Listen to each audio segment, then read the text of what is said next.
tudo bem com vocês? Para quem não me conhece, meu nome é André Michelin, sou formado pela FAMERP desde 2007 e fiz toda a minha formação no complexo FUNFARM-FAMERP, desde a graduação, a residência em cirurgia geral, cirurgia vascular, angiorradiologia intervencionista e cirurgia endovascular, e a tese do meu doutorado é sobre quimioembolização hepática como procedimento ponte para transplante de fígado, com o intuito de diminuir os nódulos hepáticos e possibilitar um transplante futuro ou, de uma forma paliativa, melhorar a qualidade de vida e a sobrevida desses pacientes. Em relação à linfangite e à erisipela, é uma doença muito prevalente na nossa população. E o que acontece? Ela causa uma série de transtornos, tanto na atividade laborativa das pessoas, quanto o incômodo que causa, desde o mal-estar até saída de secreções pelas feridas causadas pelas linfangites e erisipelas. Então, como definição, a linfangite é um nome genérico para um processo infeccioso, inflamatório dos vasos linfáticos, independente da etiologia. Quando essa linfangite ela é causada pelo Streptococcus pyogenes, aí o nome é erisipela. Dentre as definições dessa erisipela, uma dermatite difusa causada pelos streptococcus, causando essa linfangite uma severa reação sistêmica. Em relação às pessoas de baixa renda, com hábitos higiênicos mais precários, ela é mais frequente e mais prevalente. E a maior frequência atinge a 6ª e a 7ª década de vida, não tendo diferença entre homens e mulheres, e ocorre em todo o mundo, principalmente em regiões com clima quente e úmido. Agora, em relação ao quadro clínico e evolução dessa doença, ela necessita às vezes de uma porta de entrada, que pode ser desde uma micose interdigital ou uma onicomicose, às vezes arranhaduras de gatos, bolhas no pé, feridas, às vezes o paciente tem uma escoriação, uma picada de inseto, uma série de eventos, uma coceira também pode ser essa fórmula de entrar dentro da barreira de proteção que é a pele. E o período de incubação dessa doença varia em média de 3 dias. Os sintomas iniciais são um pouco inespecíficos, desde uma astenia, uma dor de cabeça, uma vontade de vomitar, náuseas e a febre que acaba sendo alta. Ocorre no exame físico um eritema e um calor no local que se espalha lateralmente e linearmente, formando aquele popular vergão. Pode acometer tanto linfonodos regionais e causar as linfadenites, e a febre ela permanece de 1 a 4 dias, chegando até 40 graus e pode regredir espontaneamente a temperatura. Agora, o que a gente consegue identificar? Que ela causa essas lesões bolhosas, e dessas lesões podem ficar algumas crostas, parecendo uma necrose, ela fica com essa hiperemia nessa região, ela pega um trajeto aí de parte linfática, quando está no trajeto da safena aqui até confunde-se com uma possível trombose, tá? Mas geralmente a trombose e a erisipela não andam juntos. Apenas 5% das tromboses têm uma relação com a erisipela, principalmente que esse paciente ficar acamado em casa, sem uma profilaxia para trombose. Agora, as lesões, o que se observa? Aquela pele em casca de laranja, que é o mais comum. Forma vesículas, bolhas, aquele conteúdo líquido pode ser citrino, sanguíneo, purulento ou misto. E é altamente contaminante, ou seja, aquele líquido que tem nessas bolhas é o que mais transmite aí as bactérias. Então, quando a gente olha essa lesão, você fala assim, é uma ferida, uma úlcera, provavelmente venosa, o paciente tem aqui uma dermatosclerose, uma dermatite óssea, mas é uma porta de entrada. A partir do momento que entra, a infecção vai se alastrar e vai atingir esses tecidos linfáticos. Aqui um exemplo de uma bolha, né, um pouco serossanguinolenta, e aqui outra bolha que vai ter um aspecto mais citrino, mais hialínico no caso. Então, por que a gente comenta muito desses casos? É que quando estoura essa bolha, pode ter um risco de transmissão, né? Por exemplo, você está internado numa enfermaria, aumenta bastante o risco. Aqui seria aquela lesão em casca de laranja, né, que a gente observa, além da erisipela de repetição, né, que esse paciente teve, ele tem também um inchaço crônico, uma hiperpigmentação. Aqui no caso seria uma hiperemia, né, uma ferida no pé e caracterizou a porta de entrada para essas infecções. Agora, quando a gente comenta um pouco do diagnóstico da erisipela, são poucos exames que você consegue identificar. Às vezes, um exame laboratorial que pode ajudar, mas basicamente o diagnóstico é clínico. Existem as localizações mais frequentes, que seriam membros inferiores, chega a 88%. Quem tem portador, né, de insuficiência venosa crônica, linfedema, aqueles pequenos traumas que a pessoa tem, também pode ocasionar, e micoses interdigitais. Membros superiores está muito mais relacionado com uma mastectomia, uma retirada de alguns linfonodos ou mesmo pequenos traumatismos podem levar a essa erisipela de membro superior. E em relação aos exames de acompanhamento, você vai pedir um hemograma, um VHS, um PCR. São provas também inflamatórias para checar se esse paciente também não está tendo uma doença inflamatória. Agora, em relação a essas complicações, o que a gente observa? As mais frequentes são as ulcerações, ocorre aí uma recidiva dessas feridas, então o paciente costuma ter essas feridas de repetição. Existem os linfedemas devido a essas recidivas, esses casos repetitivos, então ele tem uma perda aí de mecanismos linfáticos, gerando, né, o linfedema. Esse escurecimento, essa fibrose da derme, pode formar até abscessos e uma gangrena superficial. Mas lembrando sempre que esse quadro clínico, né, ele vai se agravando a cada erisipela. Então, isso acaba sendo cumulativo em relação a um episódio prévio. Agora, quando a gente pensa em tratamento, né, tratamento pensando mais em germes gram-positivos, existe o tratamento com a penicilina, benzatina, né, que você faz intramuscular. Quando você tem uma erisipela maior, ou seja, que necessita de uma internação, aí você parte para o grupo das penicilinas cristalinas. O que a gente está tendo dificuldade? Devido à sífilis, essa medicação está sendo direcionada mais para sífilis e está em falta no mercado para tratamentos até no hospital. Então a gente acaba utilizando aí para substituir a oxacilina. Em relação aos pacientes que são alérgicos ao grupo das penicilinas, existe a possibilidade da eritromicina de 2 a 4 gramas via oral.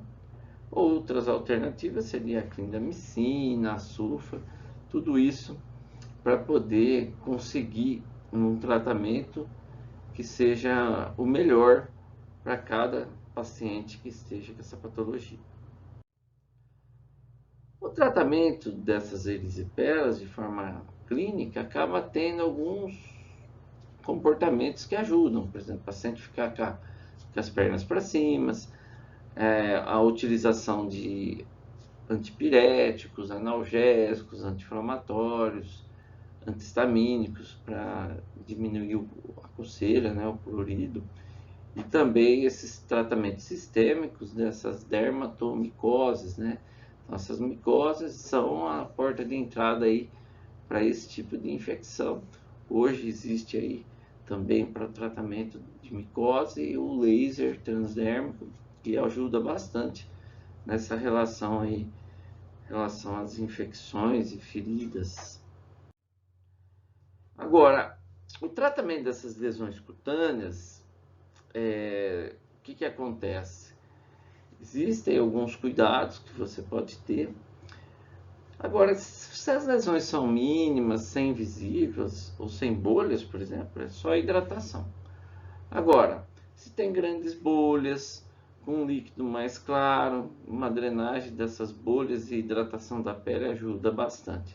Agora, quando tem um quadro de infecção, aí não tem jeito, tem que fazer um desbridamento, lavar, né, no centro cirúrgico, para melhorar esse leito, né, e aí poder cicatrizar. Então, o ideal é tratar essas recidivas que vão surgir, orientar mais sobre limpeza, higiene da pele para poder ter esses cuidados. Novamente, falar do tratamento do que trouxe o paciente, principalmente as dermatomicoses.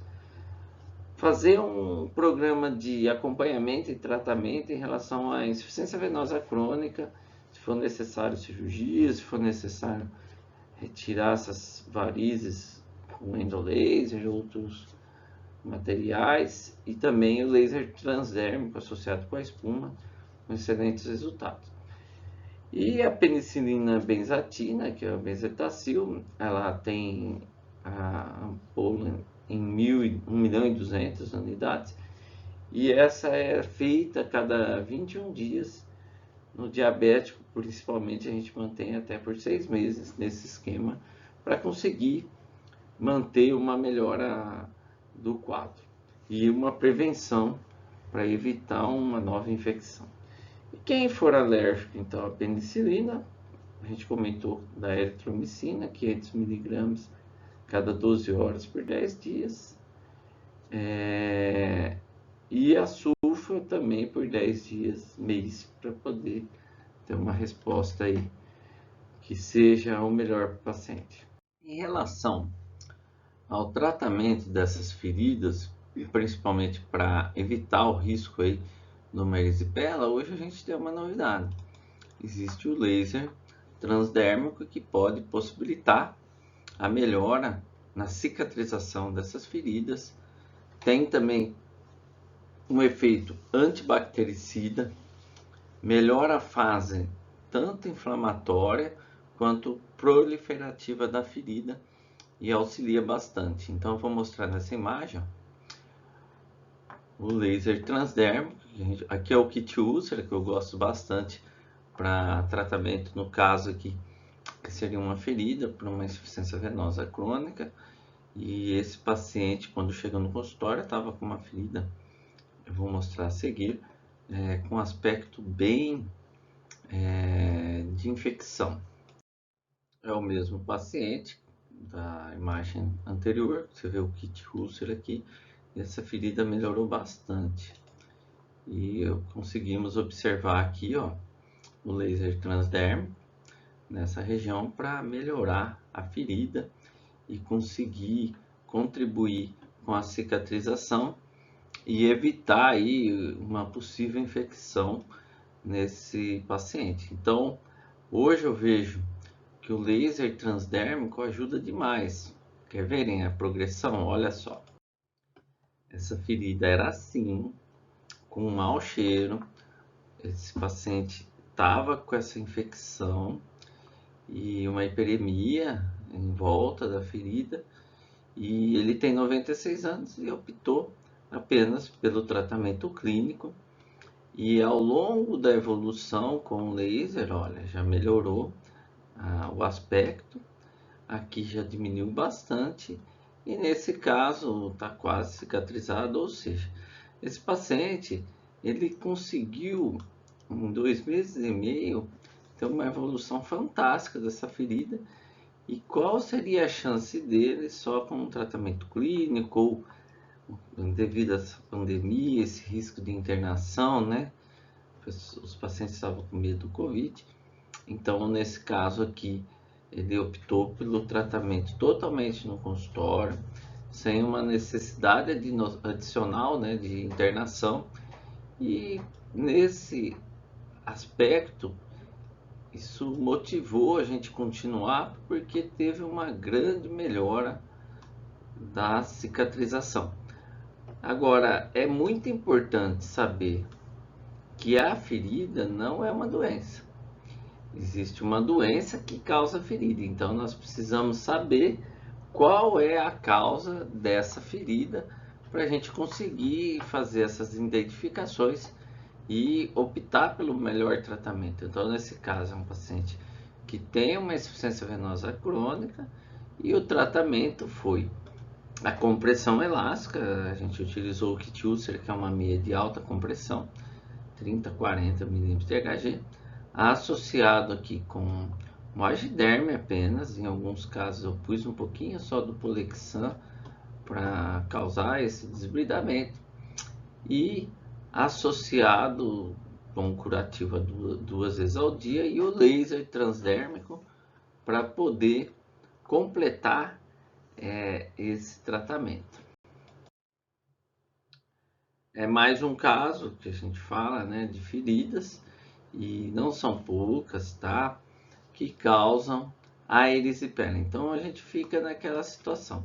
A ferida é uma porta de entrada, ou seja, houve uma alteração nessa barreira chamada pele, e esses pacientes acabam ficando mais propícios a terem infecções de repetição. Então aqui com o laser a gente consegue visibilizar a ação, o paciente fica bem confortável.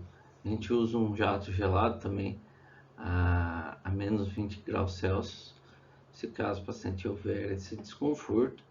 Mas geralmente esses tratamentos são bem eficazes em termos de dor. Os pacientes fazem o laser, geralmente não tem aquela dor, e mesmo se houver durante o procedimento, é importante para a gente ter o nosso endpoint em relação a até quando parar de realizar o laser naquele caso, porque a gente empolga, você acaba querendo fazer mais do que a quantidade necessária, e não quer dizer que fazer mais vai cicatrizar mais rápido. Mais um caso de tratamento com laser nas feridas. A gente vê que esse paciente estava com uma hiperemia já, e a utilização do laser possibilitou duas situações. Uma, evitou internação, e duas, o paciente não teve dor, não teve que passar por um processo anestésico e ficou mais contente dessa forma. Agora eu queria chamar a atenção para uma paciente que tem diabetes, e aqui ela tem começou, né, de acordo com a paciente, com um calo. Ela tem uma joanete, né, então esse dedo fica mais em contato ainda com o tecido, né, de um sapato ou de um calçado não ortopédico. E ela já vem com esse quadro de hiperceratose há bastante tempo. Só que essa paciente, ela fez uma fissura dentro dessa região. E aí o que acontece? É uma porta de entrada para infecções, e o pé começou a ficar vermelho. O que a gente fez e deu certo e está dando certo? A gente já partiu para o laser para evitar qualquer tipo de tratamento adicional. E aí a gente observa que no laser nós temos um resultado bom para feridas. E eu sempre falo que a documentação fotográfica, igual o caso que eu mostrei, é fundamental para nós conseguirmos entregar um conteúdo de qualidade para vocês. Agora, mais um tratamento de ferida no paciente com uma ferida no calcâneo, que geralmente é muito difícil de cicatrizar, e a gente optou por fazer o laser para poder melhorar esse quadro clínico dessa paciente. E o que observa-se que o paciente gosta do laser, no sentido que ele é menos agressivo do que ou um procedimento cirúrgico ou um procedimento ambulatorial, mas que vai fazer alguns cortes ou mesmo lavar. E se você conseguir, sem a necessidade de desbridar, nada disso, fazer o laser e ter resultado ótimo, eu falo sempre que os pacientes adoram esses negócios de novas tecnologias e sempre estão antenados com a internet e querem saber quais são a melhora em relação ao tratamento prévio. Nos casos propriamente de erisipela, nesse caso dessa paciente, que ela tem várias lesões na pele e ela tem um componente aí de autoagressão, tá? Ou seja, ela se auto-escoriou, uma parte psíquica aí, passando por algumas preocupações, então ela coçava muito a perna como uma forma de alívio, vamos dizer assim, e se machucava. E aí, através disso, teve a porta de entrada para infecção, e essa infecção ficou bem evidente na perna, e nesse caso ela começou a ter muita febre, foi necessária uma internação. Nessa internação utilizamos, né, a penicilina cristalina. Na época dava para utilizar, agora já não está podendo. E logo após a internação, aqui é durante a internação, nós começamos a fazer o laser. E aí, o que aconteceu? Uma evolução fantástica. Claro, ela ficou com algumas cicatrizes dessas feridas, porque eram feridas que ela estava cronicamente se machucando até o ponto que necessitou aí de uma internação. Não teve jeito. Nesse aspecto, ela acabou piorando, mas do ponto de vista vascular, ela melhorou muito. O quadro de infecção aqui já era no consultório quando ela chegou e a gente fez essa foto. Tudo isso para mostrar para vocês que a erisipela, ela aparentemente é uma infecção simples de tratar do ponto de vista que é um gram positivo, mas a maior dificuldade que eu vejo, até entre nós médicos, é que nem sempre a gente trata pensando em erisipela. O que eu quero dizer com isso? Muitos dos casos que são tratados tanto de forma ambulatorial ou mesmo internações hospitalares, às vezes o médico se confunde com o aspecto da lesão e acaba utilizando muitas outras formas de tratamento e tipo, usa cefalosporina até de terceira geração, sendo que nesses casos 96% responde muito bem ao grupo das penicilinas. Então, às vezes há um erro no diagnóstico e também posterga o tratamento adequado, e às vezes tem pacientes que ficam até com uma internação prolongada por um uso de um antibiótico que às vezes não é o correto para esse tipo de patologia. Então, voltando a falar do laser, a gente observa que era uma ferida que era exudativa, saía bastante secreção, o antibiótico segurou bastante, Só que as feridas iam demorar muito para cicatrizar e com o auxílio do laser a gente conseguiu com que tivesse um êxito melhor. E essa paciente aqui, depois ela melhorou muito. E como ela tem varizes também, o uso da meia elástica para ela foi uma alternativa para evitar que ela ficasse se coçando, né?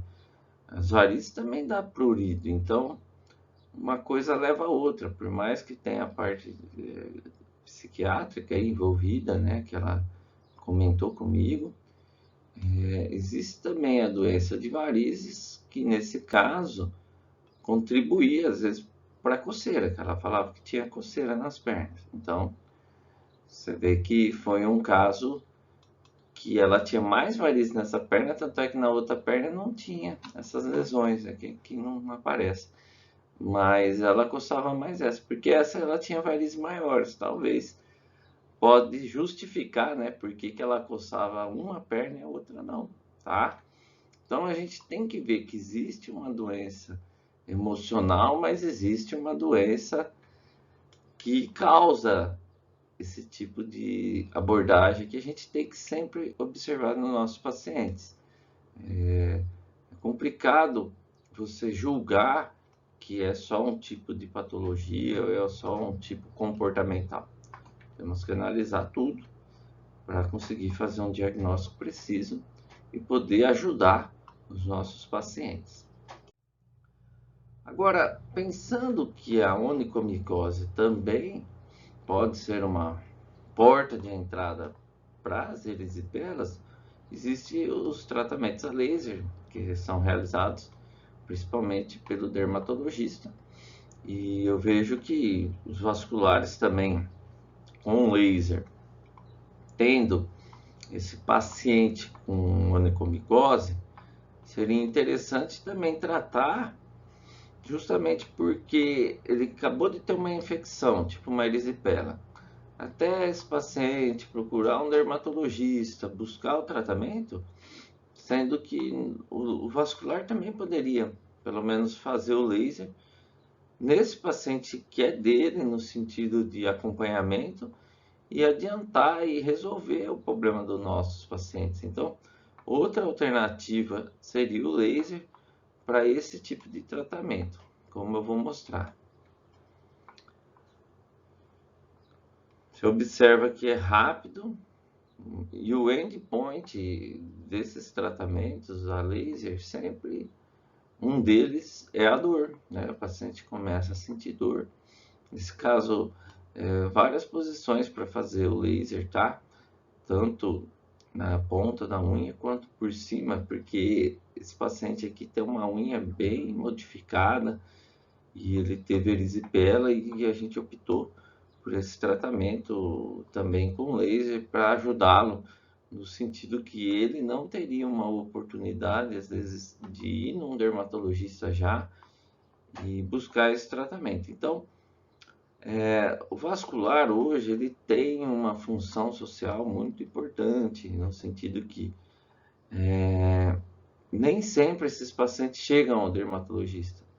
Às vezes eles têm essas micoses de unha e não se incomodam, mas se ele tem um quadro de erisipela, que é preocupante, né, no ponto de vista de saúde, ele vai buscar um atendimento. E ele acaba indo no vascular, pensando que é alguma coisa grave nas pernas, e no fim, né, não que não seja, a erisipela é uma doença tratável e apenas com antibiótico. E eu recomendo muito os tratamentos adicionais a laser, principalmente em feridas, né, que a erisipela pode provocar, para diminuir principalmente a recidiva dela. O grande desafio é não ter erisipela de repetição para não virar um linfedema. E isso acaba acontecendo muito nesses pacientes por conta de um tratamento inadequado. E aí eles costumam ter novamente esse problema de saúde. Então, pessoal, uma aula longa aí, agradeço vocês ficarem até o final. Me acompanhe nas redes sociais, no Instagram, no Facebook, no YouTube. Eu sempre vou estar colocando toda semana um conteúdo, um tema para ser abordado, para poder ter uma comunicação com vocês, e eu espero estar ajudando a todos sobre essas patologias, o que acontece, o que podemos contribuir com a nossa medicina, principalmente na área de vascular, que é a área que eu atuo. Agradeço, um abraço e até a próxima aula.